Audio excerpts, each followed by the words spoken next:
Disebabkan housemate saya ni suka sangat ayam gepuk, almost setiap minggu mesti nak makan ayam gepuk. So hari ni saya nak belanja di ayam gepuk, tapi bukan dekat kedai, which is kita masak sendiri. Saya dah settle keluar pergi beli barang, so jom kita start buat. First kali kita blend dulu biji ketumbar, halia, lengkuas, kunyit hidup dan masukkan sedikit air. And then kita nak perakkan dulu ayam ni selama setengah jam. And jangan lupa masukkan garam tau. Lepas dah perak, kita akan rebuskan dia sampai dia separuh masak. Sementara tu kita buat dulu kobis goreng. Kobis goreng ni kita just goreng mentah-mentah je, tak payah nak buat bahan-bahan apa. Goreng sampai jadi golden, sampai jadi cantik elok macam ni. And then kita nak goreng tahu and tempe. Yang ni hampa nak garang kunyitkan dulu pun boleh, tak mau pun boleh tau. Macam saya garang kunyitkan dulu nak bagi rasa salty macam tu. Dah settle yang tu, kita ambil balik ayam yang kita rebus tadi and kita nak start goreng. Goreng tu just goreng sat-sat je, agak nampak perang golden tu dah boleh angkat. Untuk sambal dia pula kita masukkan cili besar, cili padi dan juga bawang putih. Kalau nak lagi pedas, lebihkan cili padi. And then masukkan sedikit perasa. Saya tak ada penumbuk tu tau, saya ada blend ni je. So saya pakai blend je untuk sambal and kacang gajus. And then dah siap, kita masukkan minyak panas yang goreng ayam. Untuk nasi pula aku pakai low sugar rice cooker, sesuai sangat untuk orang diet ataupun diabetes. Dia boleh kurangkan 40% sugar tau.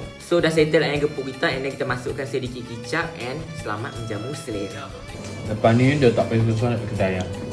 Ya Allah, sedapnya. Buat jam boleh je. Tapi pedas tahun ni okey lah. Okey dah. Dia pedas layan lah. Ni Doktor tak nak teruskan makan. kita nak mati dia. Mahal.